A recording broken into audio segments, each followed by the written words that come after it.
NFSTC Forensic Update. Biometric information is used in all branches of government, law enforcement, and private organizations. That information can be linked to security, workforce management, criminal proceedings, and many other applications. Privacy, along with the misconceptions that this information can be stolen, has become a growing concern to the public.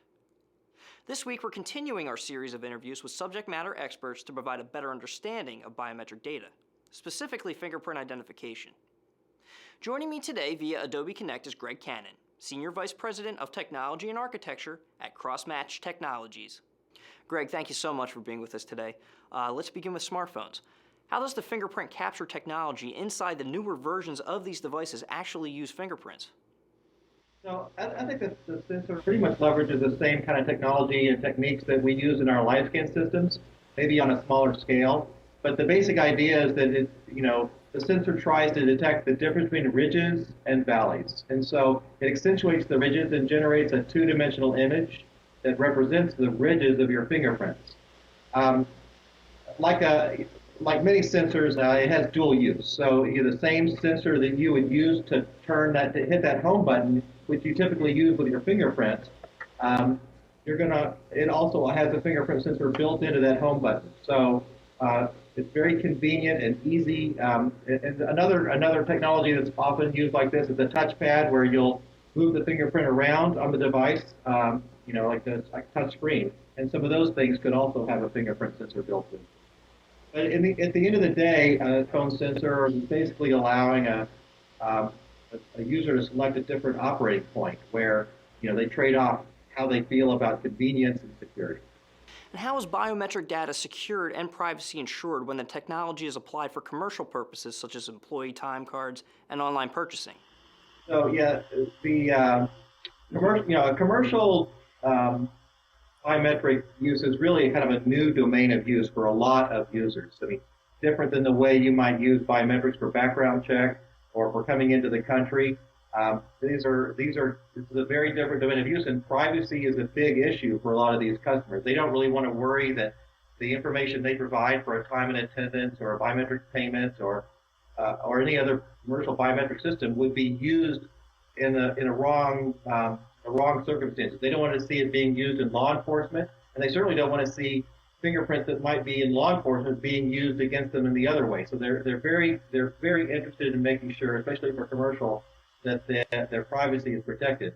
Also, the security of the solution in general demands that we protect those parts of the system that are important for validation. I mean, you don't want to have someone stealing the biometric, because then they can pretend to be you for time and attendance. So three things are typically done for these systems. First thing we do, almost everyone does, is encrypt those biometrics. And we encrypt them with an encryption key that is the only one who reads that key is the actual software, not the key is not given away to someone else to actually decrypt. The other thing is, and I'm sure it's done on the iPhone, is that the biometric images are transformed into some sort of mathematical template. So, and those transformations are typically one way. It's very challenging to take the mathematical template description and be able to regenerate an actual fingerprint image. I mean, you might be able to model something, but to actually generate all the detail that's in a fingerprint image from these mathematical representations is currently not possible.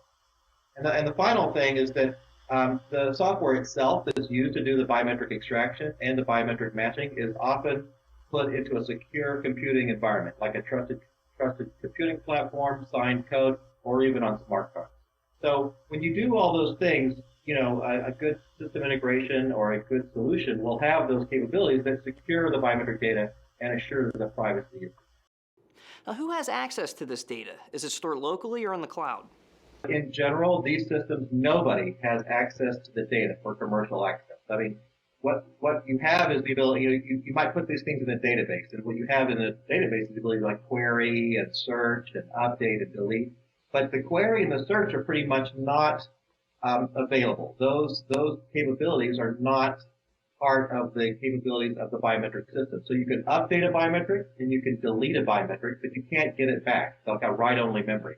And so behind that database, there might be something like a stored procedure or some, like we talked about earlier, some secure computing software that is able to read those templates to do a match, but it's not accessible back to the user. Right? You couldn't make a database query to go get those templates back.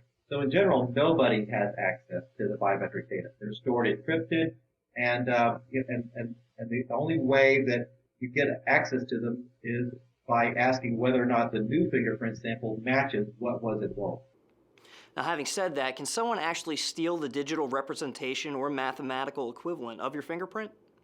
I think the short answer is yes, but so theft is a really critical security threat of these systems. The protection against that threat is really one of the key aspects for any kind of a successful system. So the way I like to think about that is just in the context of a security system model. So the threat of someone stealing your data, whether it's being used against that person or against the system, has to be made extremely expensive. So that's why we do those things we talked about. We encrypt, we transform it, and we put it on a secure computing platform. So, but like anything, I mean, any bank vault or anything else, things can be stolen. The goal is to make it exorbitantly expensive.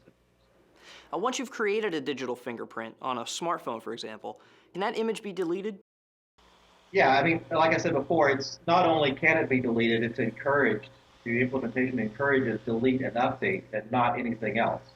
So the issue is really not whether it can be deleted. The really issue is whether or not there's transparency available to the end user to let them know that it was deleted. I mean, in a sense, we're trying to encourage the use of biometrics, and that requires letting our customers have trust in the system. So whether it's a big government system, the issue of transparency to the user, so that they know that the biometrics they enrolled are limited. There's no scope creep, and that when they ask to be de-enrolled, it really is de-enrolled.